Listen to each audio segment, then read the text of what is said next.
Saturday Live Lounge, supported by Villa Gaiety. Keep up to date with the island's premier entertainment venue by following us on Facebook, Twitter and Instagram. I am delighted now to be able to welcome my studio guest. I've got Elijah Scothern with us. Hello, Eli. How are you? Oh, hello. I'm good, thank you. The last time we chatted was actually out of the studio. This Yes. is your first time up at Manx Radio, I think, isn't it? Well, by myself, yes. Yeah. So previously, of course, you were the internal affair with a whole bunch of people. So are you feeling a bit lonely? I am a bit. I was never the funny one, I don't think. Well, that was funny in itself. So well done. You're doing well so far. So now, so internal affair aren't anymore. Is that right? That is correct. But the other boys are playing without me under the name Crawlboard. They're Crawlboard. good, though. They're very good. That's nice. And so you're doing a solo thing. Can I ask, is it all amicable, I take it? You're still mates? Yes, That's definitely. good to know. That is good to know. And so you've got your solo project underway, but actually it's been underway for a little bit of time now, hasn't it? Because you're now on your second album. Yes. I've been doing it for a couple of years now. Oh, my word. So what made you want to do this then? Well, I don't know. I've been tinkering with home studios and, music software. And then one day I made something that was so good that I went, I should sing on this and release it. And that was means of production. I'm very proud of that song. That's fantastic. Well, listen, well done for all of that, because it's quite the thing to learn and to achieve all of that, all the different kind of talents and skills you need. Because, I mean, let's face it, you are still young, certainly in comparison to me, and in comparison to most people as well. You are still very young. So to be able to achieve and do this at that age is quite the kind of skill. So is that what you want to do then? Are you going to carry on doing music full time in that sort of vein? Yes, definitely. I want to go and study audio production properly and then do it professionally when I'm older. Excellent. So And maybe doing your job. No, you're not allowed. People come in here and they try and steal my job from me. I don't know. So the production style of it then, certainly from the second album, you've got a lot of different things on the go in this album, I think. So I know at 1 minute I heard sounds that sounded like an old Casio keyboard, and then you've got like vinyl scratches on it. So there's lots of sort of retro sounds and nostalgia on there, isn't there? Yeah, well, I'm big advocate for listening to albums on vinyl in their entirety, and I'm lucky enough to have a very good record player myself. So I thought, while I was producing this album, I might try and force people to listen to it as an album by sequencing it as if it was on vinyl with two sides and leaving a break between the two sides, so you had to sit and just wait as if you were turning the album over. And there's the sounds of needles coming up and going down between the sides, and it's just me being silly, I think. No, but that's a lovely, lovely little thing, which I think is actually going to be on this track that we're going to hear first. So we're going to hear now what is the first single really from the album. So this new album is called A Solution for Life. Yes, I did have to look at my notes. Full disclosure, I had to look at my notes. So it's a Solution for Life. The first one was a self-titled album, wasn't it? Yes. Yeah, okay. So you say you're a fan of kind of like albums from start to finish, listening to them. Are you a fan of like a journey through an album, like a theme to the album? Yes. So what would you say is the journey on this album? Well, I suppose I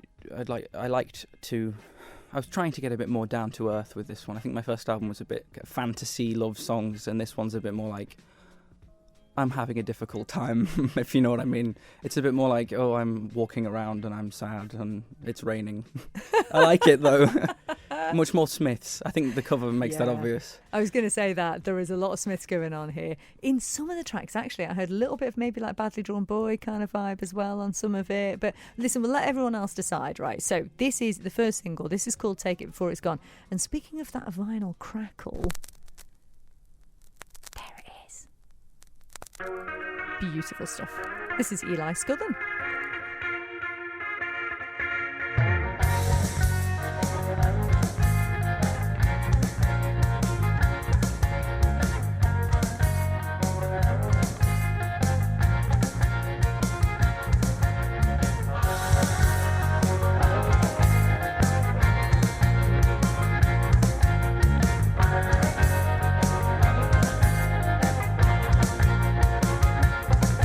I saw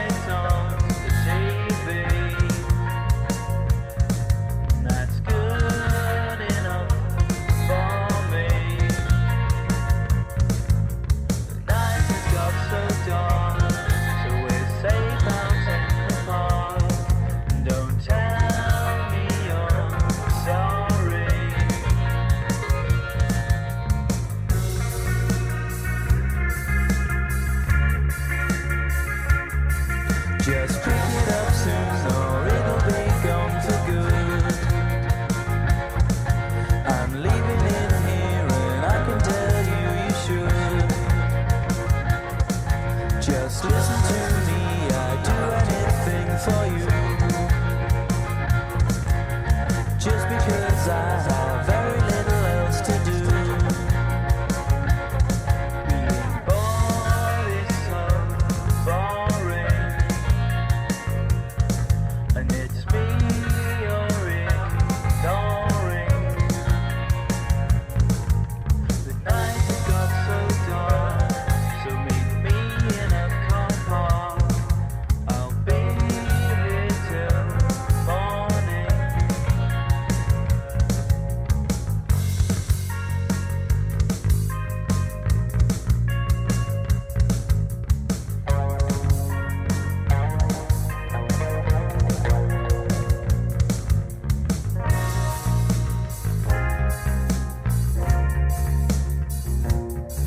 Just pick it up soon or it'll be gone for good. I'm leaving it here and I can tell you you should. Just listen to me, I'd do anything for you. Just because I have very little else to do.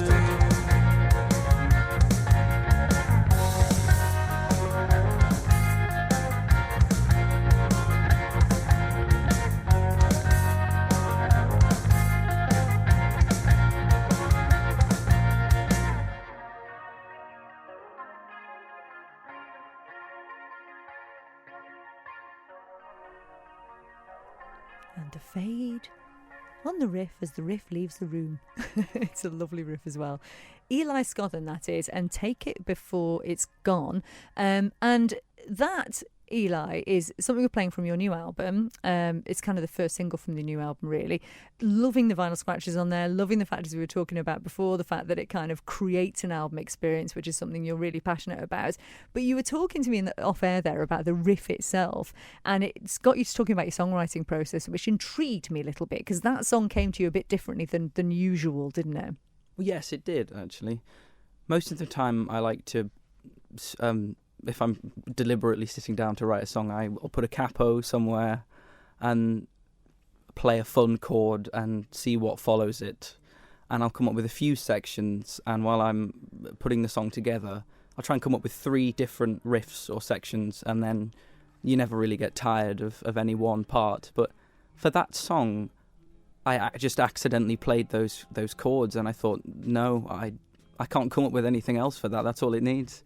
And we were saying before, because in my past I used to write songs, and there is something, isn't there, sometimes where some songs will just literally land on your plate, don't they? And you don't know where they've come from, whether it's the melody, whether it's the lyric or anything. You just think, oh, I've got a song. I don't know where it's from, but I've got a song. I mean, have you experienced that as well? Definitely, yes. I don't know how I came up with half of the good songs I've written. But there is, I have to say, that is one of those where you absolutely hear a bit of a Morrissey vibe on there. I mean, you're a huge Smiths fan, aren't you? Oh, yes, I am. Yeah. Well, we're going to come to your firsts shortly, because that is one way that we're going to find out a little bit about you with regards to favourite tunes and bands and people that you discovered when you sort of first heard music and that sort of thing. But coming back to the album itself then, I've just chose a few tracks to play to give an idea of people what the album sounds like. I missed your favourite one. I'm sorry. I apologise. I picked the wrong ones. What is your favourite track from the album and why? It's called... It's Better If You Don't Ask. Sorry, I had to think about that for a second. The songs to me are just the way they sound. The titles aren't very good. I'm sorry. I think... of all of the songs on the album, it just sounds the most mature. I think that's probably because it's one of the more recent ones that I wrote. It took about 9 months to make in all the album, and that was one of the more recent ones. And I just think there's something about the sections that I put together that's very nice, and it's got a certain atmosphere to it that I really like. And I really like the sort of break section with the slide guitar and then the synthesizer. I think that sounds good. You do have a lot of different instruments on this album. And did you play all of them? Yes. Oh my goodness, that's ridiculous. He was just telling me off air as well, you even play fretless bass, which I think is an extremely difficult thing to play. But what was the first thing you ever learned to play then, and what age were you? I was in year 6, I don't know, 11 maybe, and I asked my dad to teach me guitar, and he showed me a couple of chords, and then he went, I think you're more of a drummer. I'm going to get you some drums, and I want you to learn the drums, and I did. And that was the first instrument I played in a band. And you've been in a number of different bands now, haven't you? Yeah, I have. So tell us a little bit, give us a rundown of the bands you've been in so far. So, I think I must have been 13. I joined Soundcheck playing drums in a band called Stella Rattle. In the end, we just sort of came to creative differences, really, because they liked punk, kind of. I've got to say, I did love Stella Rattle. I didn't know you'd seen them. Yeah. At one of the Peel Centenary Centre concerts. Yeah, I loved it. It was ace. Oh, yeah, that was good fun. Yeah. But I needed something that was more the style of music I like. Yeah. So I joined Glitch 256 when the boys from that band put up an advert in Bala, the school I go to. Posters saying we need a bass player, and I was like, I don't play bass, but I really want to be in a band playing 80s music, so why don't I learn the bass and do this? Unbelievable. And then, of course, Internal Affair was after that, then, wasn't it? Yes, and I played really? bass again because we needed a bass player. And now you're doing your own album, so you've got to learn all of it, and you've done it. So well done. I'm really intrigued to see where this is going to take you, Eli. Seriously, I mean, yeah, me too. Yeah, I mean, are you going to be able to play any of this live then? Because of course, if you do all the instruments on the albums, how is this going to translate in a live kind of experience? Oh, no, I'm not going to play any of my music live. I join bands to write music with other people and play that music rather than my own stuff, Yeah, so just people can just access this online or on. Are you ever going to put out a vinyl? I mean, that would be amazing. Well, I did actually order a custom pressing of my first album just for myself because they're very expensive, but I do have a vinyl copy of it on my wall at home. Oh, that is such a lovely thing to do. Oh, how wonderful. And did you do the artwork and everything for it? Yes, I love that picture so much. It's very good. Well, listen, so we're going to hear another track now. So we're going to hear Slow Down now. Tell us a little bit about it. Oh, well, it must have been one of the very first songs I came up with for the album, which is why it's probably a bit simple in comparison to the better songs. Back when the track listing looked a lot different, and I had a couple of songs that were just some lyrics that I was going to develop later on. And that list has completely changed. But Slow Down is one of the only songs that's left over from that because it's the only one I finished before, moving on. Oh, well, it's, again, an excellent tune. So here we go. This is Elijah Scothern, and this is Slow Down, and it is from his second album, A Solution for Life.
Sorry, I was talking off air.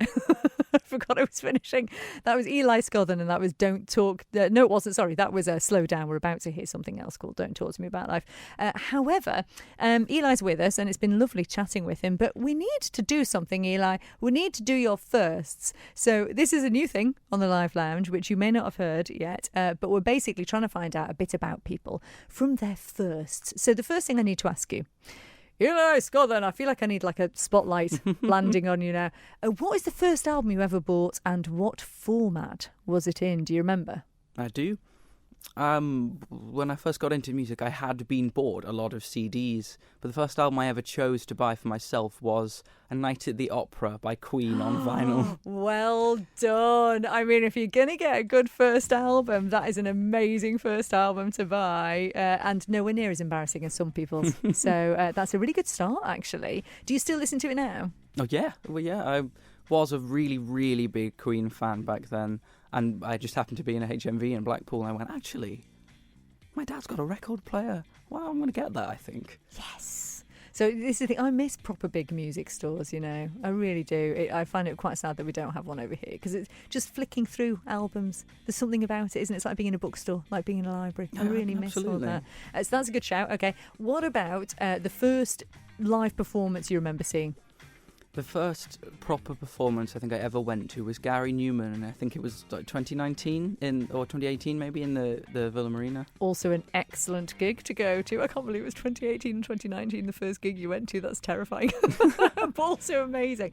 And sort of links in with that sort of like 80s kind of vibe thing that you've got on the go, really. It's just my absolute favourite sound. I love it. Yeah. Do you think that's what you'll always do? Or I mean, you said already that you hear in your later songs a development. Do you hear your music developing as you continue writing? Definitely, yes. I don't know, I haven't mentioned this yet, but I'm already working on a follow-up, a third album. You're so prolific. I've got nothing else to do.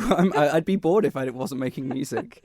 And it sounds, it's a sort of a mash between like Kid A era electronic Radiohead, which I love. That's my favourite Radiohead album.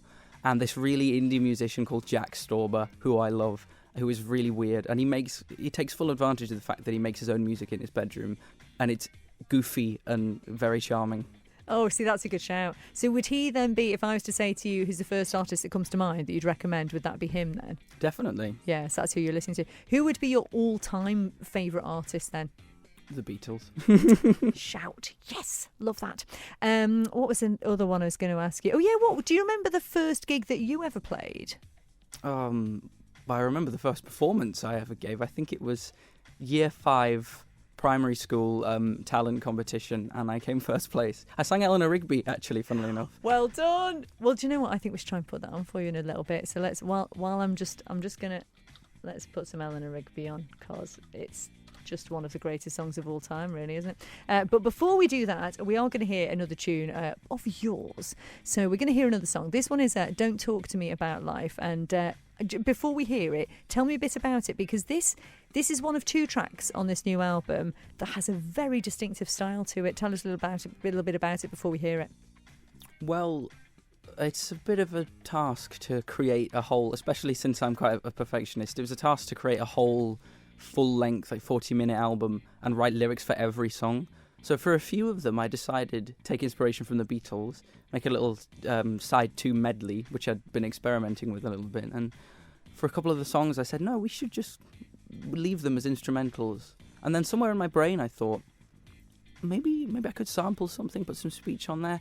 Then I found out that old declassified military, black and white military recordings are not protected by copyright. So I thought, what's the coolest old like Cold War like PSA that I can find? And it was about propaganda, and I love it. It's one of my favorite videos ever. I used it some of the film in a music video, and I used the audio twice on the album. And it works so well, it really does. And it's a lovely way to wrap up this album as well. It just finishes it off with a bit of a message, and also it kind of just brings everything right down, doesn't it? And as you've talked about, it kind of creates a journey for the album. So we're going to leave with this. So it's been lovely chatting with you, Eli. Thanks for popping in. So Eli Scothern, you can find him online. Spotify's the main place. The new album is A Solution for Life. And we're going to look out for new stuff from you soon. by the sound of things as well. Oh, definitely, yes. Well, listen, keep us posted. Lovely to chat with you. In the meantime, this is Don't Talk to Me About Life. And on the back of this, we'll have some Beatles. Thanks, Eli. Thank you.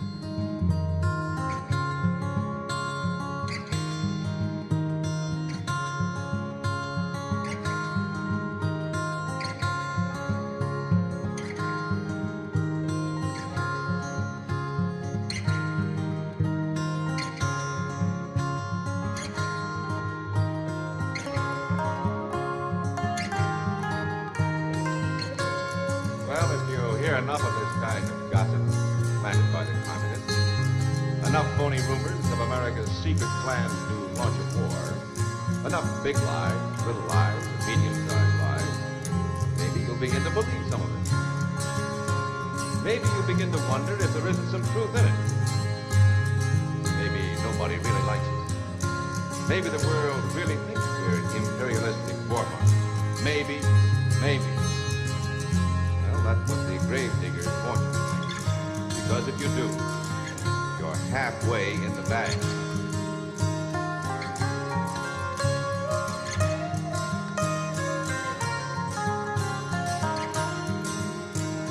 The fact is that every free nation in the world looks to America as the bulwark of liberty. The fact is, behind the Iron Curtain are millions of people to whom the voice of America is the only voice of hope in a world of darkness.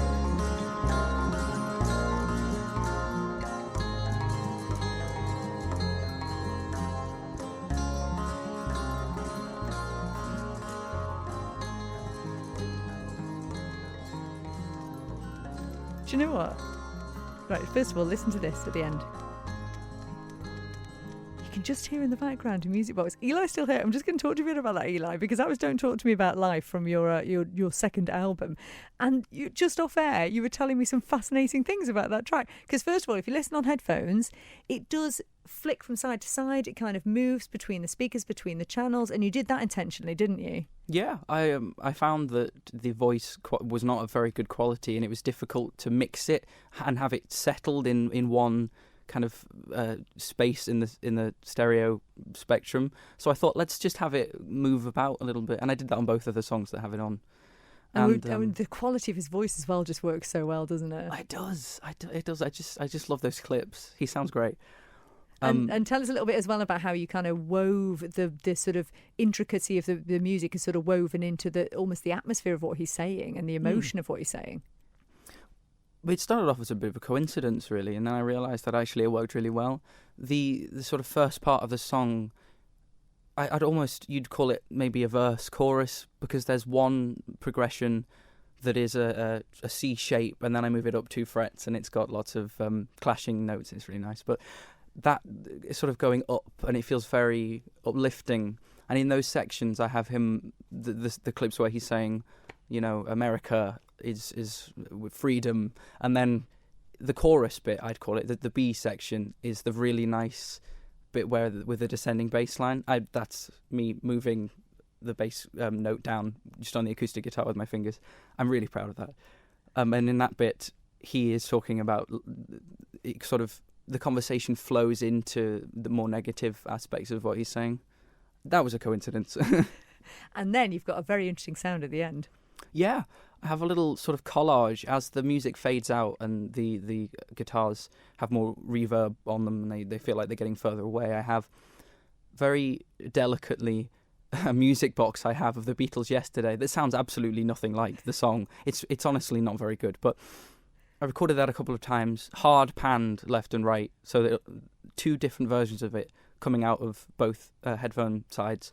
And my metronome, I have a genuine antique metronome that I set to make a couple of rhythms that are also very, very, very subtly in there.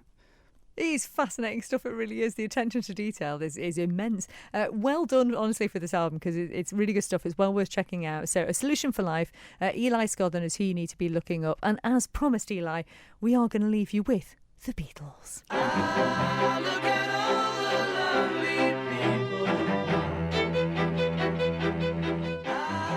Look at all the lovely.